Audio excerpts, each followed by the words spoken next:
A Maid's toddler sacrificed his last inhaler for a dying billionaire.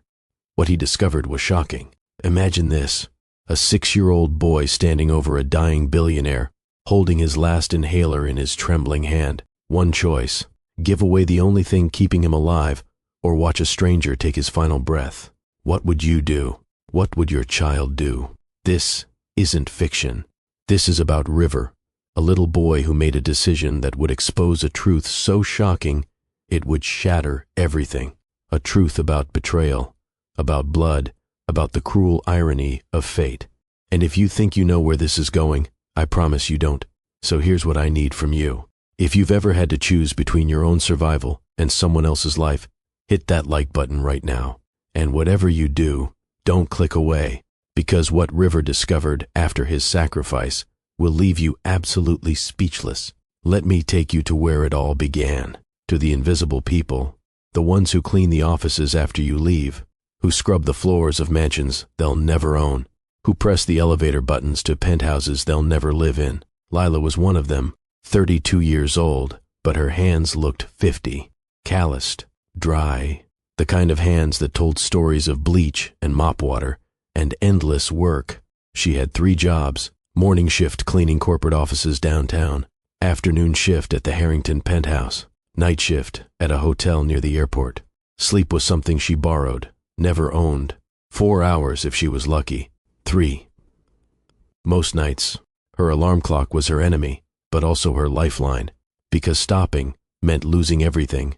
She had a son, River, and River was dying slowly, not dramatically, not suddenly, just the slow suffocation of asthma that had gotten worse every year since he turned 2. Now, at 6 years old, River knew the sound of his own drowning, the wheeze that started in his chest, the tightness that crept up his throat, the panic that came when air became a luxury his lungs couldn't afford. His inhaler was his best friend, a small blue device that lived in his pocket always. River touched it throughout the day, like other kids touched a lucky stone, just making sure it was there, making sure he could breathe. But inhalers cost money, the kind of money Lila didn't have. She'd stand in pharmacies doing math in her head. Rent or medication, food or refills, there was never enough for both. So she stretched everything, cut pills in half when she shouldn't, made one inhaler last longer than recommended, prayed harder than she thought possible. River never complained, not once. He'd watch his mother count coins and he'd say, "I can breathe okay, Mama," even when he couldn't, even when his lips turned slightly blue, even when his chest worked so hard you could see his ribs press against his shirt. He'd smile and say, "God's got me." Where did a 6-year-old learn that kind of faith?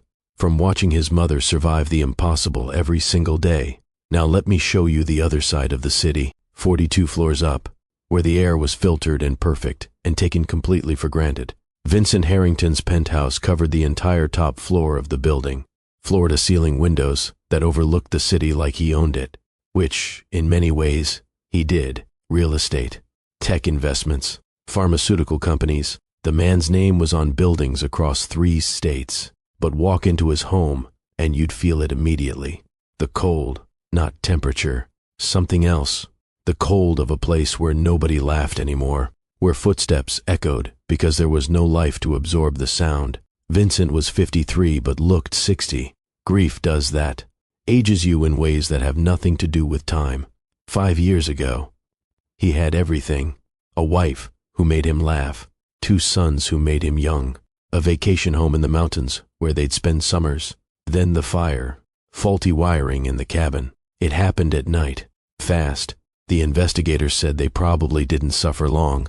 Vincent wasn't there. He'd stayed behind for a business meeting, a meeting that saved his life and destroyed it at the same time. Because he lived, and they didn't. The money meant nothing after that. The success tasted like ash. He went through the motions, meetings, deals, acquisitions, but inside, he was already dead, just waiting for his body to catch up. His staff never lasted long. He wasn't cruel, not exactly, just absent, cold, unreachable. Maids would start on Monday and quit by Friday. They'd say the penthouse felt haunted, and they were right. It was haunted by Vincent himself, a ghost in an expensive suit, walking through rooms that used to hold life. Only Lila stayed, not because she wanted to, because she had no choice. Quitting was a luxury for people with options. She had none, so she cleaned his home in silence, picked up plates with food he barely touched, washed sheets on a bed he barely slept in, and never asked questions. That's why he kept her. She didn't try to fix him, didn't offer sympathy, just did her job and disappeared. Exactly what he wanted. But Vincent had a secret, a plan. In his desk drawer, hidden behind files, was a bottle of pills. Sleeping pills. He'd been collecting them for months, not prescribed all at once. That would raise flags. Just one prescription at a time, different doctors, different pharmacies, until he had enough. Enough to make sure he wouldn't wake up. He'd set a date in his mind. He didn't tell anyone. Who would he tell? He had business associates, not friends. Employees, not family. The date was coming soon. Very soon. Here's what you need to understand. These two worlds, Lila's and Vincent's, should never have touched. She cleaned. He existed. That was the arrangement. But God or fate or whatever you want to call it doesn't care about arrangements. Because one Tuesday morning, everything fell apart in the exact way that would bring them crashing together. River woke up wrong. Lila knew immediately. A mother knows. His breathing was off, shallow, rapid. She touched his forehead, burning. She checked his inhaler, nearly empty. 3 puffs left, maybe 4. Her stomach dropped. His prescription refill was sitting at the pharmacy, sitting there because she didn't have $67. Not until Friday. Today was Tuesday. She had a backup inhaler at home. One, the last one, but in her panic this morning, rushing to get River to the neighbor who watched him, she'd left it in her other bag. Lila sat on the edge of River's bed doing calculations that wouldn't work, no matter how she arranged them. If she called in sick, she'd lose the day's pay. Worse, she might lose the job. Vincent didn't tolerate unreliability. If she left River home alone, what if he got worse? What if he needed help and couldn't reach anyone? He was sick, struggling to breathe.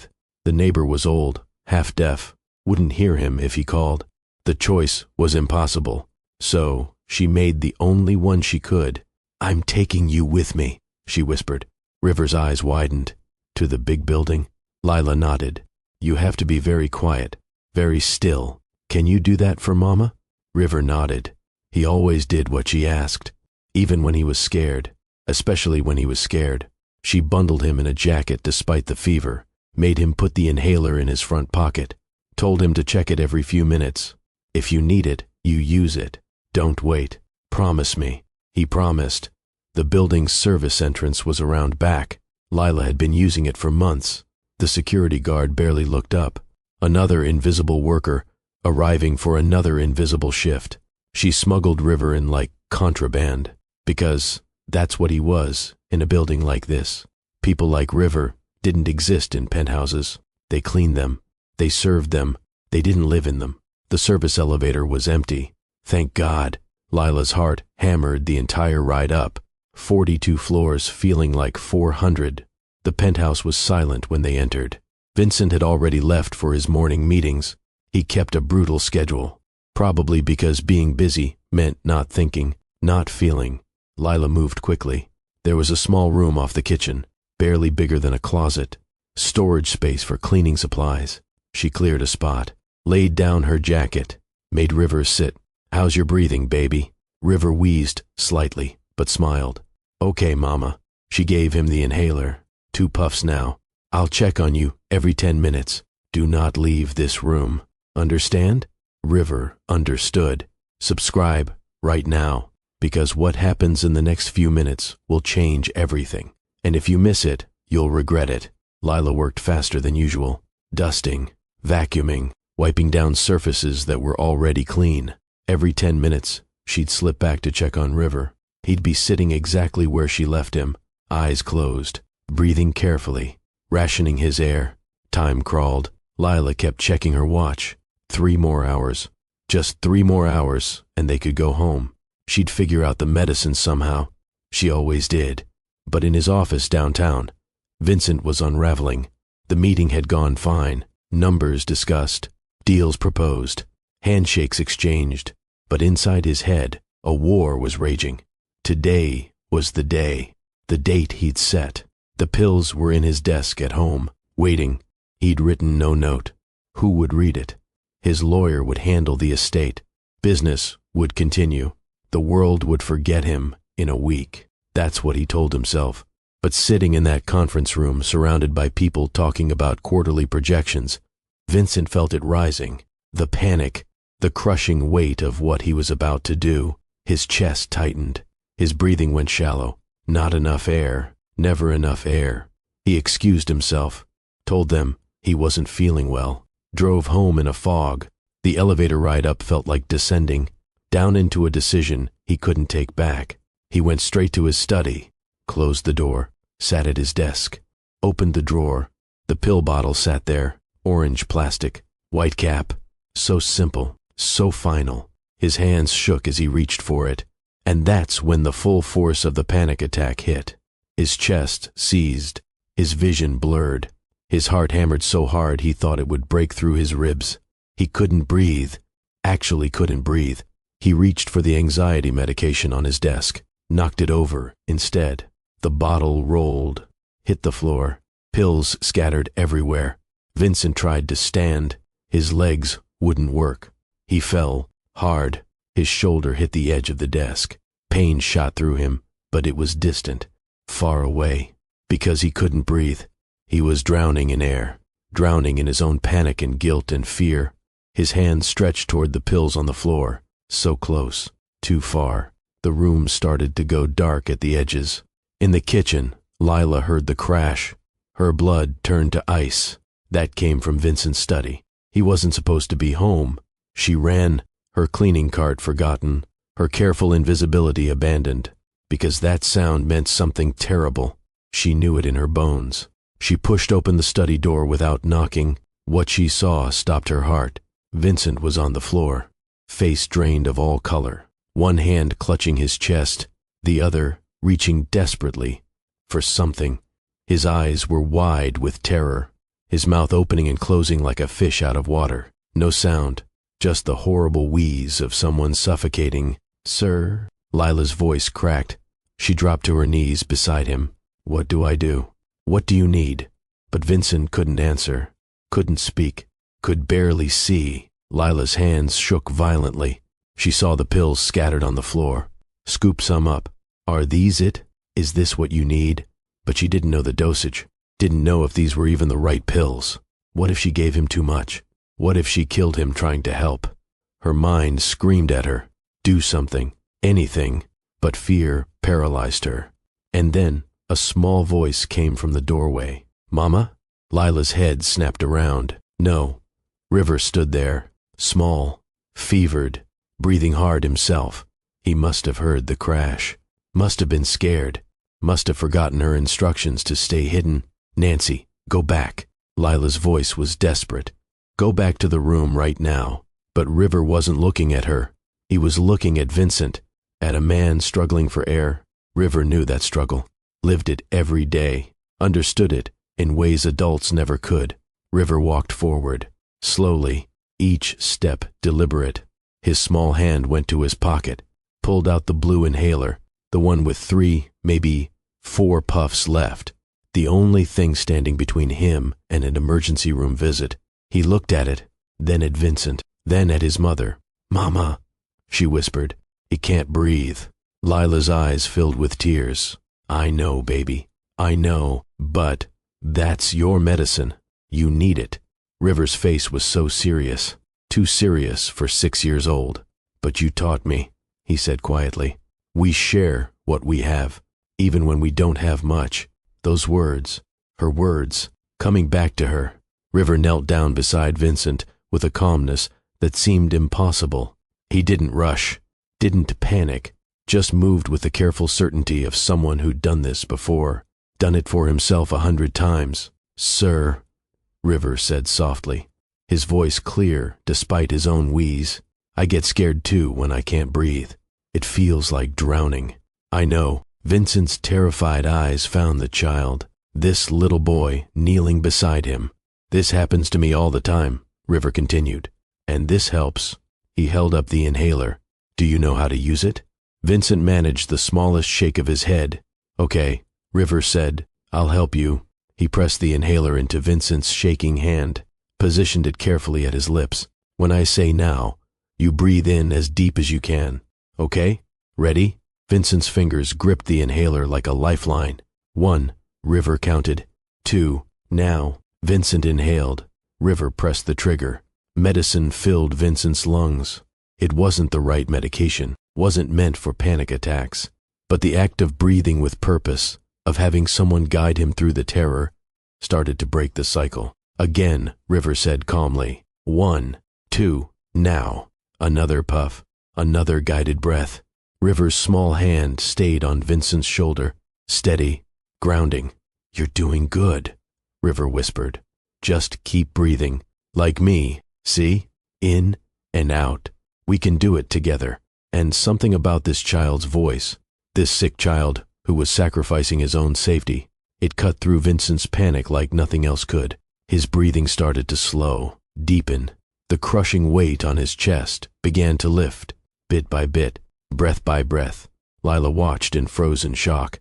Her son, her baby, saving a billionaire's life with medicine he desperately needed himself. River used the third puff, then checked the inhaler. 1 left. He looked at it for a long moment. Then, back at Vincent, whose color was slowly returning. You can have the last one too, River said simply. If you need it, you need it. Lila finally found her voice. River, stop. You need that. River turned to his mother, his eyes so clear, so certain. God will take care of me, Mama. You always say that. I believe you. The words shattered her. Vincent's breathing stabilized. Still shaky, still rough, but no longer desperate, no longer dying. He managed to sit up slightly, leaning against the desk. His eyes never left River. You! He gasped. You gave me your medicine. River nodded, slipped the inhaler back into his pocket. The 1 puff remaining, his emergency backup, now gone to a stranger. You were scared, River said. I could see it, like how I get scared. But breathing helps. It helps me. I thought maybe it would help you too. Vincent stared at this child, really looked at him for the first time, saw the slight blue tint to his lips, the way his chest worked too hard, the fever flush on his cheeks. You're sick, Vincent said. His voice was hoarse, but stronger. River shrugged. Sometimes, but you were worse. Adults don't usually look that scared. I had to help. Why? Vincent's question came out broken. Why would you help me? River tilted his head, confused by the question. Because you needed help, he said simply, like it was the most obvious thing in the world. Vincent felt something crack open in his chest. Not panic this time, something else, something he hadn't felt in 5 years. He looked at Lila, saw the tears streaming down her face, saw her hands still shaking, saw the terror and pride and desperation all mixed together. How long has he been here? Vincent asked. Lila flinched. Sir, I'm so sorry. He was sick. I had no one to watch him. I shouldn't have brought him. I'll leave right now. I'll pack up and go. Please don't call the police. Please. I just needed to work. I needed the money for his medicine, and I couldn't afford to miss a day, and I didn't know what else to do, and... Stop, Vincent said, not angry, just firm. Lila stopped, her whole body trembling. How sick is he? Vincent asked. Lila's voice dropped to a whisper. Bad asthma. Gets worse every year.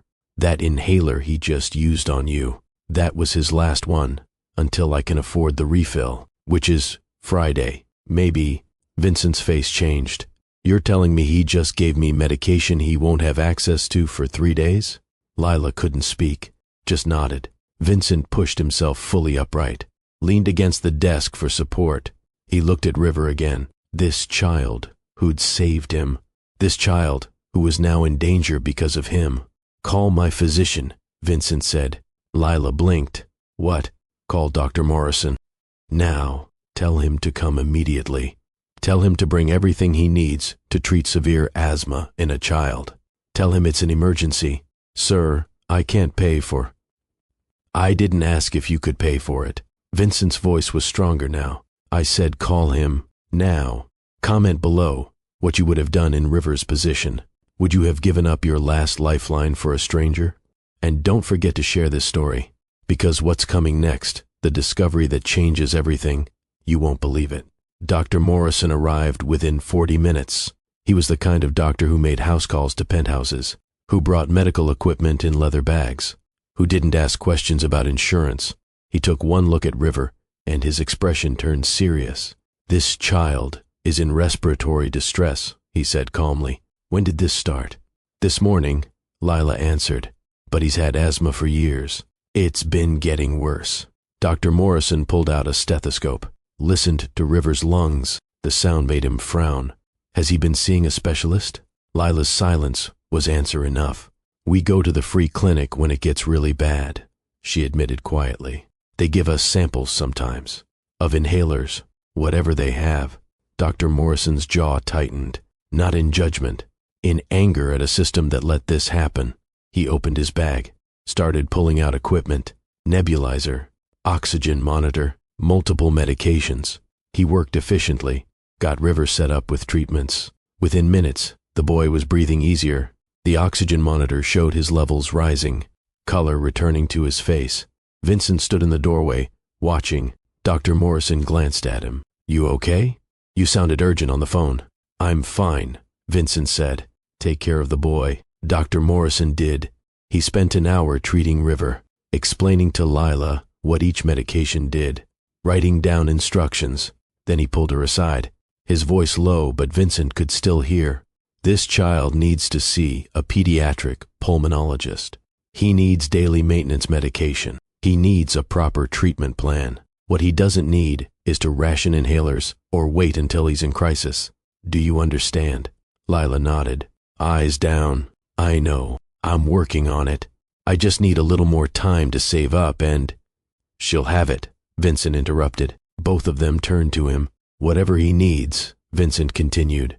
Specialists, medications, equipment, all of it. Send me the bills. Dr. Morrison raised an eyebrow. Vincent, that's generous, but this is long-term care we're talking about. Significant expense. I don't care, Vincent said flatly. He saved my life. This is the least I can do. Lila's legs nearly gave out. Sir, I can't accept that. I can't let you. You're not letting me do anything, Vincent said. I'm telling you how this is going to be. Your son will receive proper medical care. You will not argue with me about it. Dr. Morrison looked between them, clearly sensing a story he wasn't going to be told. He turned back to Lila. I'll set up the appointments. He handed her his card. Call my office tomorrow. We'll get him in with the best pediatric specialist in the city. And in the meantime, he pulled out multiple inhalers from his bag. These should hold him over. He showed her the dosages, the schedule. Lila took them with shaking hands. After Dr. Morrison left, silence filled the penthouse. River had fallen asleep on the couch. The nebulizer treatment had exhausted him, but his breathing was smooth, easy, peaceful. Lila sat beside him, one hand on his chest, feeling it rise and fall. Convincing herself he was okay, Vincent stood by the window, looking out at the city, not speaking. The silence stretched. Finally, Lila broke it. Thank you, she whispered. Vincent didn't turn around. Don't thank me. Thank him. I should fire you, he continued, his voice flat, for bringing an unauthorized person into my home, for lying about it, for breaking protocol. Lila's heart plummeted. I understand. Vincent turned, looked at her directly. But I'm not going to, because if you hadn't brought him, I'd be dead right now. And that's the truth. He crossed the room, sat in the chair across from the couch, far enough to be respectful, close enough to see River's sleeping face. What's his name? River, Lila answered. Vincent's expression flickered. That's a good name, she nodded. His father chose it. Before he left, Vincent absorbed that. Single mother, barely scraping by, sick child. The kind of struggle he'd never had to face, the kind his money had always insulated him from. I need you to understand something, Vincent said carefully. What happened today, that panic attack, it wasn't random. Lila waited. I was planning to kill myself, he said bluntly. Today, that's why I came home. The pills on the floor, those weren't for anxiety, they were for ending it. Lila's hand flew to her mouth. Vincent continued, I've been planning it for weeks. Set a date, made arrangements. I was done, completely done. And then your son, he paused. Your son showed me what I'd forgotten, what it means to give when you have nothing, what it means to choose someone else's life over your own comfort, over your own safety. He's 6 years old, and he has more courage, more grace, more faith than I've had in 5 years. Tears rolled down Lila's cheeks. Vincent's voice cracked slightly. I lost my family, my wife, my 2 sons. They died in a fire 5 years ago. I wasn't there. And I've been drowning in guilt and grief every day since. I built this empire, made all this money, and none of it brought them back. None of it made the pain stop. So I decided to stop it myself. He looked at River. And then this child, this beautiful, sick, brave child, gave me his last breath so I could breathe. How do I not honor that? Lila wiped her eyes. I don't know what to say. You don't have to say anything, Vincent replied. I just wanted you to know, because what I'm about to offer, it's not charity, it's not pity, it's survival. Mine, he took a breath. I want to make some changes. You're no longer working here as a maid. Lila's eyes widened. You're going to be… Vincent paused, searching for the right word. Family. I want to set up a room for River here, a proper room. You can bring him whenever you need to, whenever he's sick, whenever you're working. This place is too big for one person anyway. But sir, and I want to hire a tutor for him, Vincent continued. He's clearly bright, sensitive. He deserves an education that nurtures that. Lila shook her head. This is too much. I can't. Yes, you can, Vincent said firmly, because I need this. Do you understand? I need to do this. I need a reason to wake up tomorrow, and the next day, and the day after that. River gave me that reason. So let me give him a future. Lila broke down completely then. Years of struggle, of fear, of desperately trying to keep her son alive on minimum wage and prayer. All of it came pouring out. Vincent sat quietly, let her cry, didn't try to fix it, just witnessed it. When she finally calmed, he spoke again. There's one more thing. What? Lila asked. I want to know more about River's father, Vincent said. Not to intrude, but to understand. Who is he? Where is he? Lila's face hardened. He's no one. He left when River was born.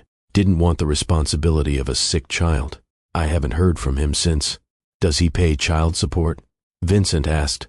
Lila laughed bitterly. He disappeared. Changed his number. Moved across the country as far as I know. I couldn't find him if I tried, and I'm too tired to try. Vincent nodded slowly. What was his name? Lila hesitated. Why does it matter? It might not, Vincent said. But humor me. Lila sighed. Marcus Webb. Why? Vincent's face went completely still. Say that again. Marcus Webb, Lila repeated. Why? What's wrong? Vincent stood up abruptly, walked to his office, came back with a file. He opened it, pulled out a photograph. Old, maybe 7 years old. Is this him? He showed it to Lila. She looked. Her face paled. Yes, that's him. How do you have his picture? Vincent sat down heavily. Because Marcus Webb was my business partner. 10 years ago, we built the pharmaceutical division together. And then he betrayed me, embezzled millions, destroyed contracts, nearly bankrupted the company. By the time I discovered it, he'd fled. I never found him, never recovered the money. The legal battle lasted years. Lila's mouth fell open. That's not possible. Vincent's laugh was harsh. The timing fits.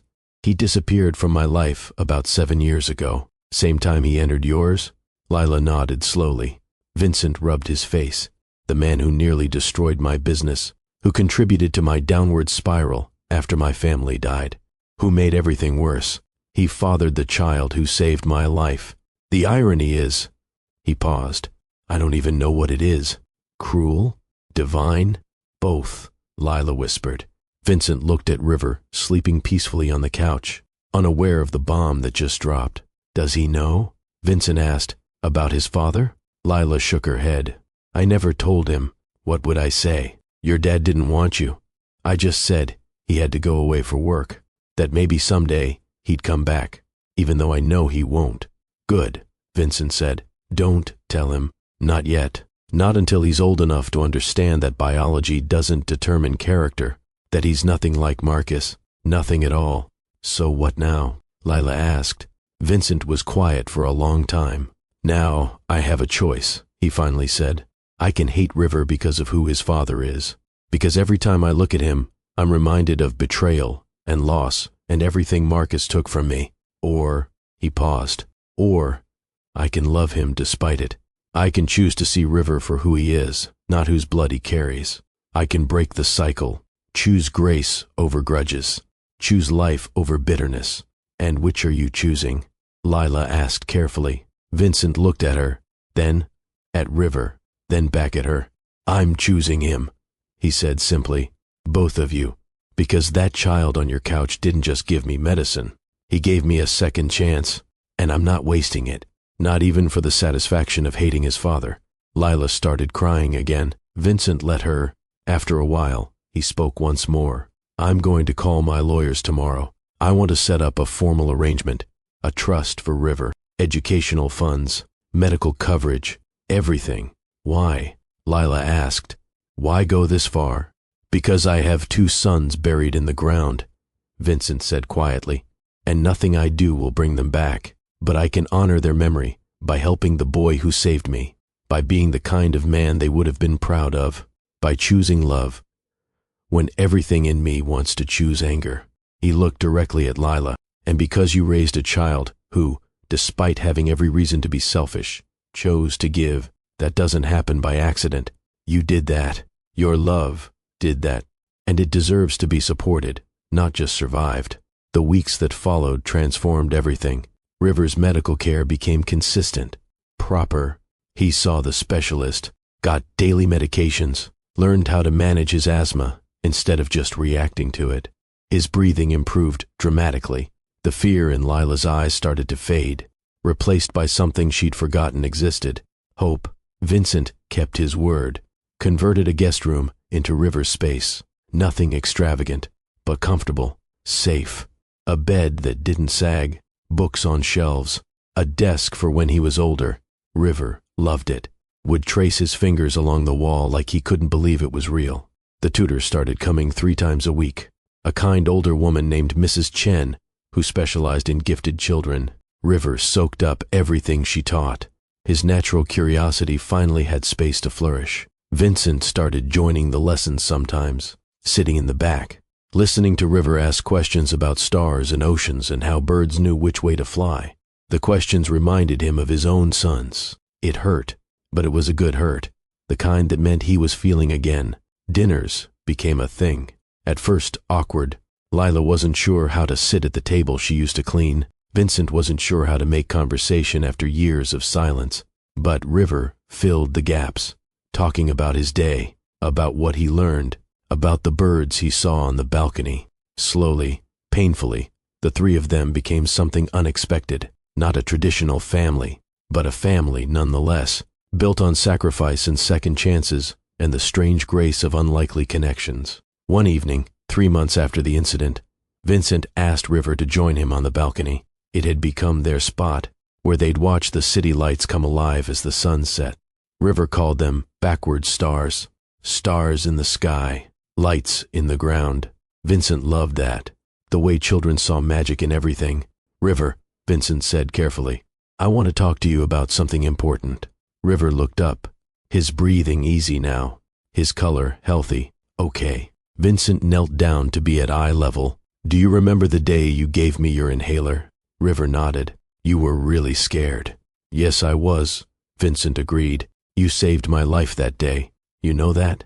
River shrugged. I just helped you breathe. It was more than that, Vincent said. And I've been thinking about how to thank you properly. You don't have to thank me, River said simply. Yes, I do, Vincent replied. So, here's what I want to propose. How would you feel about me becoming part of your family? Officially, like legally. River's eyes widened. Like you'd be my dad? Vincent's throat tightened. More like a grandfather. he said gently. Your mom would still be your mom, always, but I would be responsible for you too, for your education, your health, your future. Would that be okay? River thought about it seriously, too seriously for a 6-year-old. Would I still live with Mama? Vincent nodded. Yes, you'd live wherever your mom decides, but you'd always have a place here too, whenever you want. River considered this. Then, do I have to call you Grandpa? You can call me Vincent, if you prefer, Vincent said, or whatever feels right to you. River smiled. I like Vincent. It sounds important. Vincent laughed, a real laugh. The sound surprised him. Okay then, Vincent, it is. So is that a yes? River's face turned serious again. But I have conditions. Vincent raised his eyebrows. Conditions? River nodded firmly. You have to stop being sad all the time. It's okay to be sad sometimes. Mrs. Chen says everyone gets sad, but not every single day. You have to try to be happy too. Fair, Vincent said, his voice thick. What else? You have to read me stories, River continued, and we have to watch the backward stars together at least twice a week. And you have to eat Mama's soup because she makes the best soup and you're too skinny, and she worries about you when you don't eat, even though she doesn't say it, but I can tell. Vincent's eyes filled with tears. He didn't try to hide them.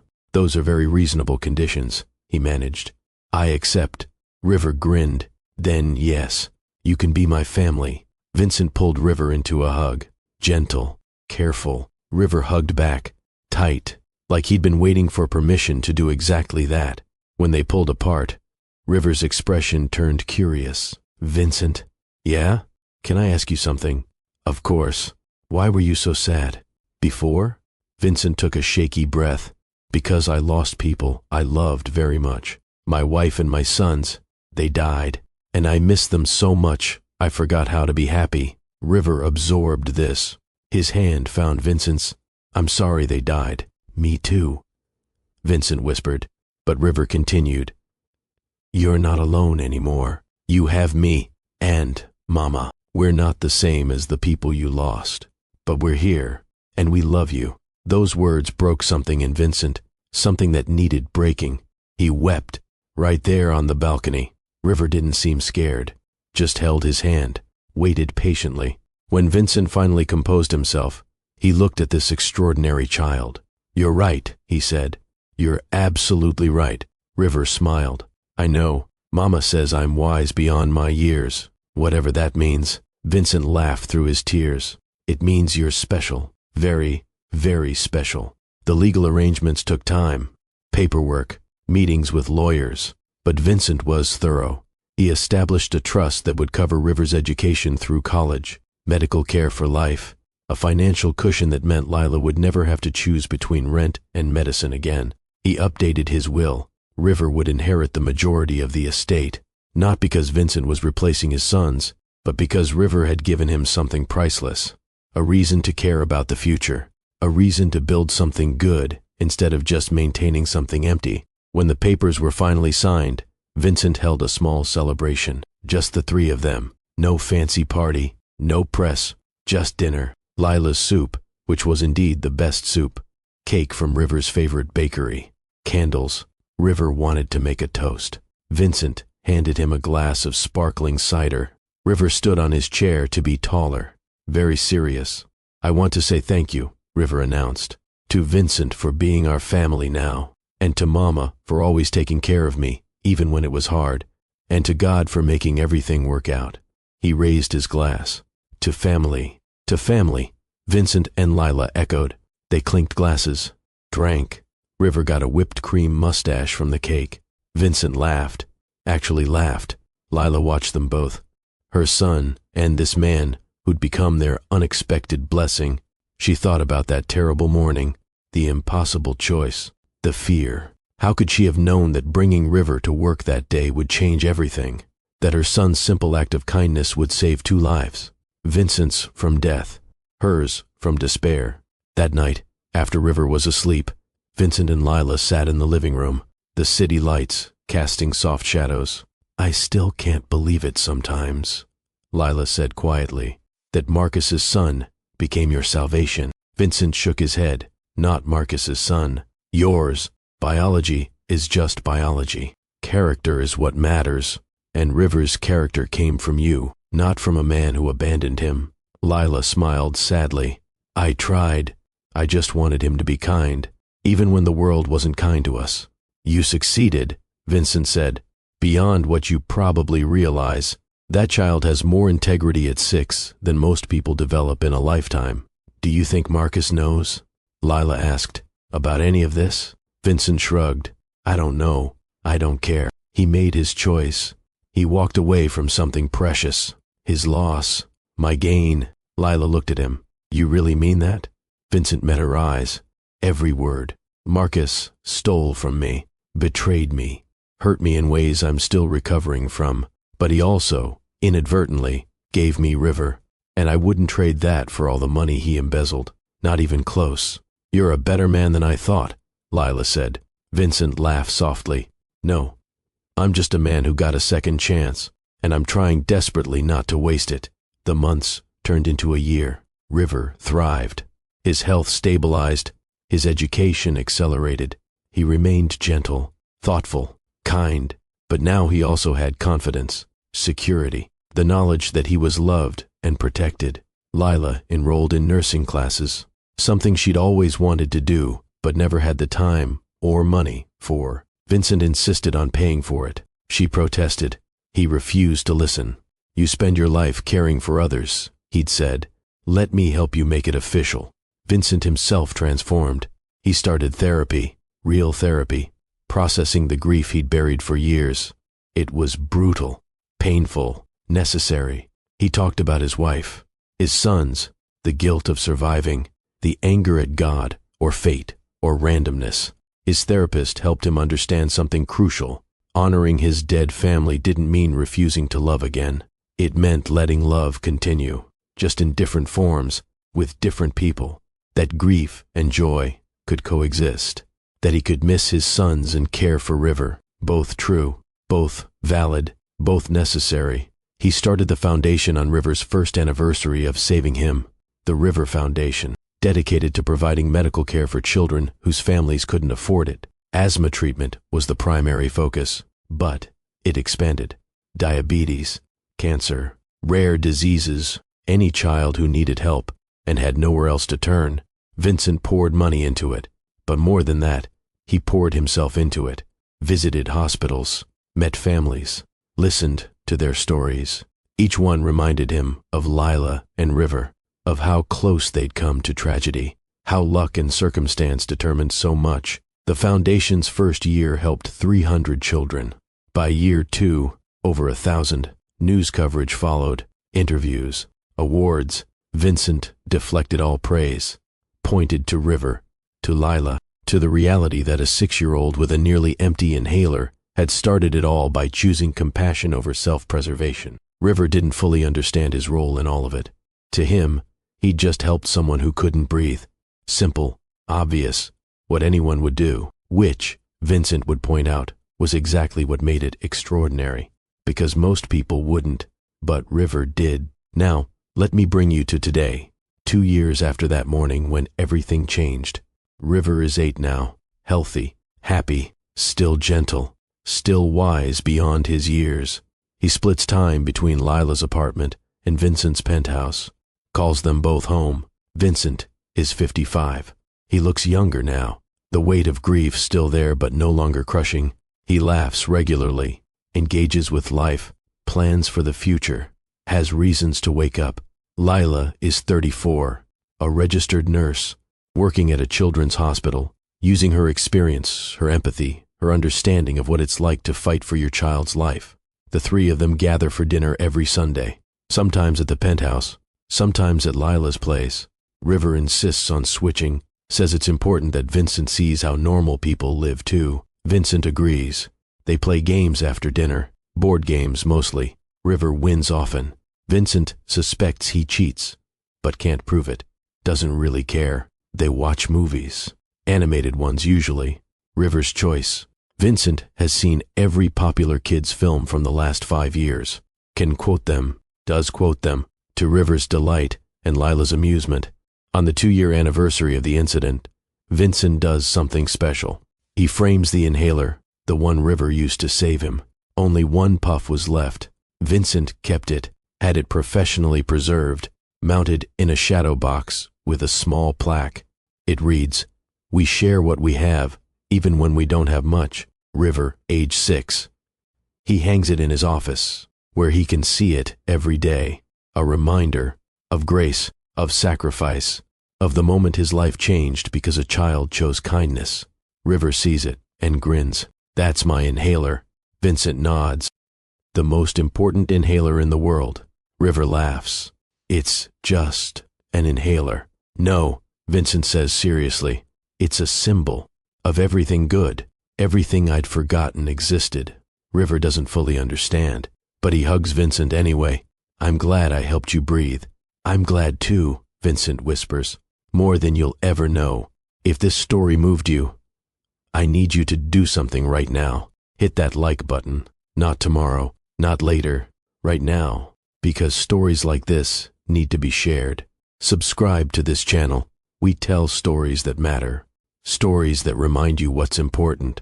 And share this video with someone who needs to hear it. Someone who's forgotten that kindness still exists. That second chances are real. That sometimes the child of your enemy becomes your salvation. Comment below and tell me, what would you sacrifice for a stranger? Would you give your last breath to save someone you didn't know? I want to hear from you. Here's what makes this story truly extraordinary. River never saw himself as a hero. Still doesn't.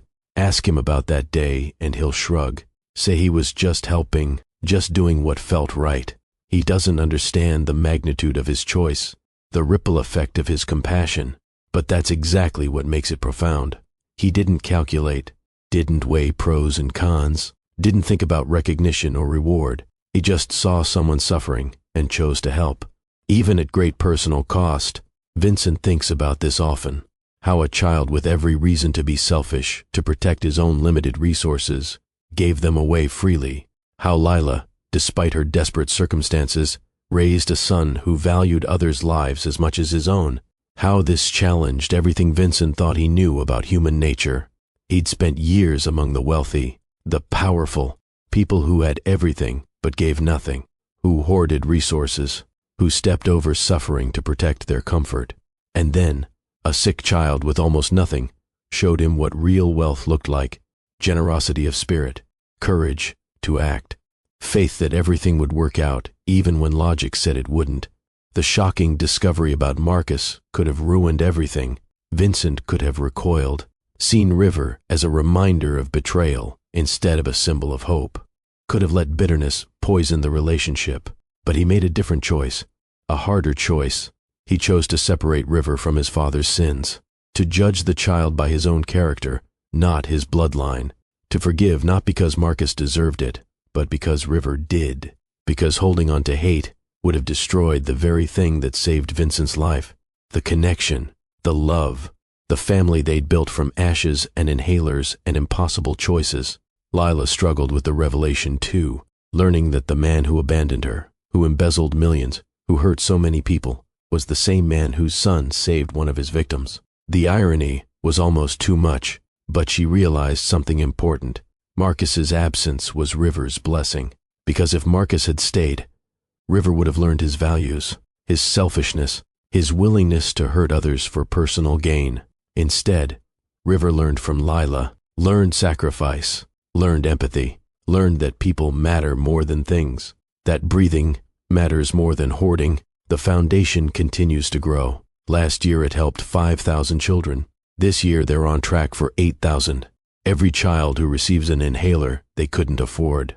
Every family that doesn't have to choose between medication and rent. Every life saved. It all traces back to River's choice, to one small boy's willingness to share his last breath. Vincent makes sure River understands this, not to burden him, but to show him the power of kindness. How one act creates waves, touches lives you'll never meet, changes trajectories you'll never see. River takes it seriously. On his 8th birthday, instead of a party, he asks to visit the foundation, wants to meet the kids they're helping. Vincent arranges it. They spend the day at a children's hospital. River talks to kids with asthma, shares his story, shows them his inhaler, a new one now, always full, tells them it gets better, that breathing gets easier, that there are people who care. The kids listen, parents cry, nurses hug Lila, one professional to another. Vincent watches from the background, his heart full. This child, this extraordinary child who saved him in every way a person can be saved. That evening, back at the penthouse, River is quiet. Vincent notices. Everything okay? River nods slowly. Then, Vincent? Yeah, buddy. Those kids at the hospital. Some of them were really sick, really struggling. I know. Vincent says gently. It made me sad, River admits, but also happy. Sad because they're hurting, happy because we're helping. That's exactly right, Vincent tells him. That's what compassion feels like. Sadness and action together. Caring enough to hurt, and then doing something about it. River looks up at him. Is that what you felt? When you lost your family? Like sad, but wanting to do something but not knowing what? Vincent's breath catches. Yes, exactly like that. River's hand finds his. I'm sorry you felt that way for so long. Me too, Vincent whispers. But you helped me figure out what to do. How to turn sad into something good. River smiles. The foundation? The foundation, Vincent confirms. And this, us, our family, you showed me that love doesn't run out. It just changes shape. They sit together on the balcony, the backwards stars twinkling below, River's breathing easy and strong, Vincent's heart beating steady and sure. 2 years ago, both of them were drowning, River in sickness, Vincent in despair, and somehow, impossibly, they saved each other. A child's inhaler becoming a symbol of breath and life and second chances. A billionaire's grief transforming into purpose. A maid's desperation becoming dignity. All because one morning, a little boy made a choice. The hardest choice, the bravest choice. To give when he had nothing left to give. This is what River's sacrifice revealed. That true wealth isn't measured in money or possessions. It's measured in willingness to share, to help, to choose someone else's breath over your own comfort. That the greatest gifts often come from the smallest hands. That forgiveness can break cycles of pain. That family isn't just about blood. It's about choice, about showing up, about loving people through their worst moments and celebrating them through their best, about breathing together when the air gets thin. Vincent keeps a journal now. His therapist suggested it. He writes in it every night. Gratitude lists mostly, things that made him glad to be alive. River's laugh tops the list most days. Lila's strength, the foundation's success, small moments, shared meals, backward stars, the feeling of purpose he thought he'd lost forever. He writes about his sons too, memories, how he's learning to hold them without being crushed by their absence. How River doesn't replace them, but helps him honor them, by living, by loving, by being the kind of man they would have admired. On the 2nd anniversary, he writes something different, a letter to River, to be opened when he's older, when he can truly understand. It reads, Dear River, today marks 2 years since you saved my life. You were 6 years old, sick, scared, clutching the last puffs of medication that kept you breathing, and you gave it to me, a stranger, a man you had no reason to help. I've spent 2 years trying to understand why, trying to comprehend that level of selflessness from someone so young. Your mother says you were just being yourself, that you saw someone suffering and responded the only way you knew how, with compassion, with action, with faith that everything would work out. What you don't know, what I haven't told you yet, is that I was planning to die that day. I'd given up, decided the pain was too much, the loneliness too heavy. I was going to end it, and then you appeared, small and sick and impossibly brave. You didn't just give me medicine, you gave me a reason, a purpose, a reminder that goodness still exists in this world, that children like you still choose kindness even when it costs them everything. I also haven't told you about your father, not yet. You're too young, but someday you'll learn that the man who gave you life abandoned you, betrayed people, hurt people, including me, and you'll wonder if his blood makes you like him. Let me tell you now, it doesn't. Character isn't inherited. It's chosen, and you, River, have chosen to be everything he wasn't. Generous where he was selfish. Brave where he was cowardly. Loving where he was cold. I'm writing this because I want you to know something. You changed my life, not just by saving it, but by showing me how to live it. You taught me that family is built, not born. That second chances are real. That one person's kindness can create waves that touch thousands of lives. The foundation we started, it's helped 8,000 children this year. 8,000 families who don't have to make the choice your mother faced, who don't have to ration inhalers or wait until crisis to get help. That's because of you, because you shared your last breath. I love you, River, not as a replacement for the sons I lost, but as yourself, fully, completely. You are one of the best people I've ever known, and I'm honored to be part of your life. Thank you for giving me mine back. Thank you for teaching me to breathe again. Love, Vincent. He seals the letter, puts it in his safe. Someday River will read it. Someday he'll understand the full weight of what he did. But for now, he's just a kid, playing, learning, growing, breathing easy, exactly as it should be. The story could end here, neatly tied up, but life doesn't work that way. There's one more piece, one more twist that brings everything full circle. 3 months after the second anniversary, Vincent gets a call from a lawyer in another state. Marcus Webb had been found, not by Vincent's investigators, by the authorities. He'd been arrested for fraud. Again, different scheme, same pattern. And he was dying. Liver failure. He had weeks, maybe days, and he wanted to see Vincent. Vincent's first instinct is, no, absolutely not. The man who betrayed him, who indirectly contributed to his spiral after his family died, who abandoned River. Why would Vincent give him the satisfaction? But then he thinks about River, about the choice that child made, to help someone who had no claim on his compassion, to give breath to someone who didn't deserve it. And Vincent realizes this is his test, his moment to practice what River taught him. He tells Lila, she's furious. Absolutely not. You don't owe that man anything. I know, Vincent says, but I'm not doing it for him. I'm doing it for me, to prove I meant what I said, about choosing grace over grudges, about breaking cycles. Lila wants to argue, but she sees his face, understands, this is important. Fine, she says, but I'm coming with you. They leave River with Mrs. Chen, tell him they're taking a short trip. Don't explain why. The hospital is 6 hours away, medium security, because Marcus is a flight risk even dying. Vincent and Lila are escorted to his room. Marcus looks terrible, gaunt, yellow, barely recognizable, but his eyes are sharp, surprised. Vincent, he croaks, you came. Vincent stands at the foot of the bed, doesn't sit, doesn't move closer. I came. Marcus's eyes shift to Lila. His face changes. Shock, recognition. Lila.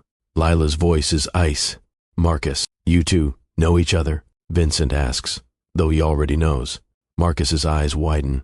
He stops, swallows painfully. She's the woman He can't finish. Vincent nods. The woman you abandoned.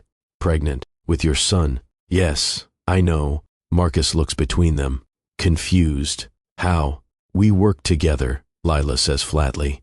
Your son saved Vincent's life, and Vincent has been more of a father to River in 2 years than you ever would have been. Marcus absorbs this. Something flickers across his face. Regret, maybe. Or just pain. I wanted to see you, he says to Vincent, to apologize. Vincent's laugh is harsh. Now? You're dying, so now you want to apologize. Marcus nods weakly. I know it doesn't mean anything. I know it doesn't fix what I did, but I needed to say it. I'm sorry. For the money, for the betrayal, for everything. Vincent is quiet for a long moment. Then, do you even remember why you did it? Marcus closes his eyes. Greed, stupidity. I thought I deserved more. Thought I was smarter than you. I was wrong. About everything. And Lila? Vincent presses. What's your excuse there? Marcus's face crumples. I was scared. She was pregnant. The baby had health problems. I didn't know how to handle it. So I ran, like a coward. You destroyed her life, Vincent says, made her struggle every single day to keep your son alive. She rationed his medication, worked 3 jobs, lived in fear that he'd die because she couldn't afford to save him. Marcus is crying now, weakly. I know. I'm sorry. I'm so sorry. Vincent feels Lila's hand on his arm, squeezing, warning him or supporting him. He's not sure. He takes a breath. Your son's name is River. Marcus's eyes open. He gave me his last inhaler when I was having a panic attack. Vincent continues. He was 6 years old and sick, and that inhaler was the only thing keeping him safe. And he gave it to me, a stranger, because that's who he is. Compassionate, selfless, brave, everything you're not. I wanted you to know that despite your DNA, despite your abandonment, he's extraordinary, because his mother raised him to be. Marcus sobs. Can the first, he gasps. Can I see him? No, Lila and Vincent say simultaneously. Absolutely not, Lila continues. You gave up that right. You don't get to ease your conscience by meeting him now. Marcus nods. Accepting, I understand. Vincent should feel satisfaction, revenge, something, but he just feels tired and sad for the wasted life, for the choices that led here. I forgive you, Vincent says suddenly. The words surprise even him. Marcus's eyes widen. What? I forgive you, Vincent repeats, not because you deserve it, but because holding on to hate is killing me. And I choose to live. I choose to breathe. Your son taught me that. Marcus stares at him. Thank you, he whispers. Vincent nods, turns to leave. Lila follows. At the door, Vincent pauses, looks back. One more thing. River will inherit everything I have. My estate, my foundation, everything. He'll have opportunities you never gave him, security you never provided, and he'll never know you existed. He'll think his father was no one important, and he'll be right. They leave, Marcus's sobs following them down the hallway. In the car, Lila is shaking. I can't believe you forgave him. I can't believe it either, Vincent admits. But River gave his breath to a stranger. I can give forgiveness to an enemy. Seems like the least I can do. Marcus Webb died 4 days later. Alone.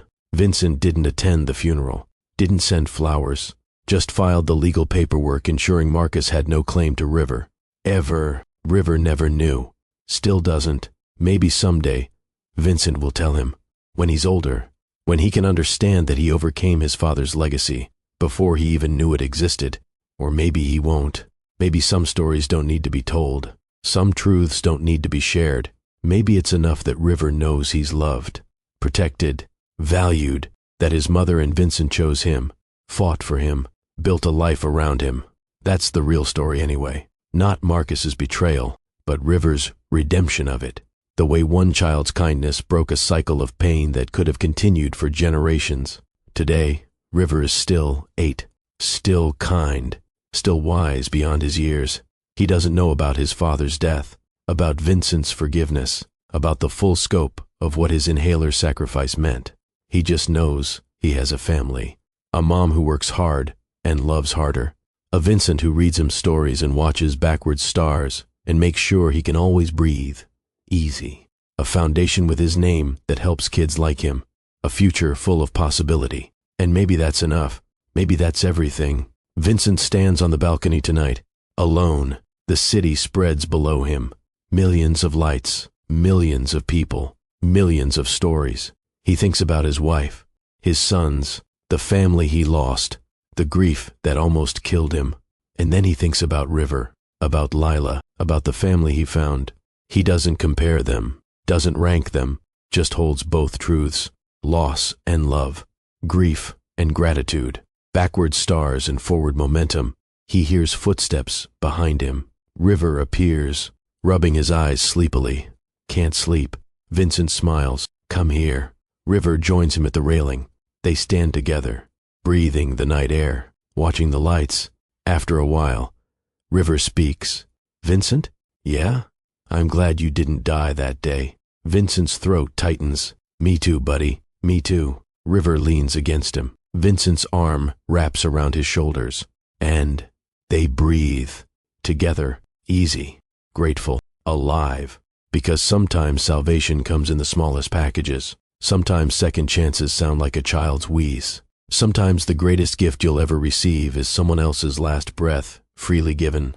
And sometimes, just sometimes, the boy who saves your life teaches you how to live it. One breath at a time, one choice at a time, one backward star at a time. This is the story of River and Vincent and Lila, of inhalers and betrayal and forgiveness, of sacrifice and second chances and the strange grace of unlikely family.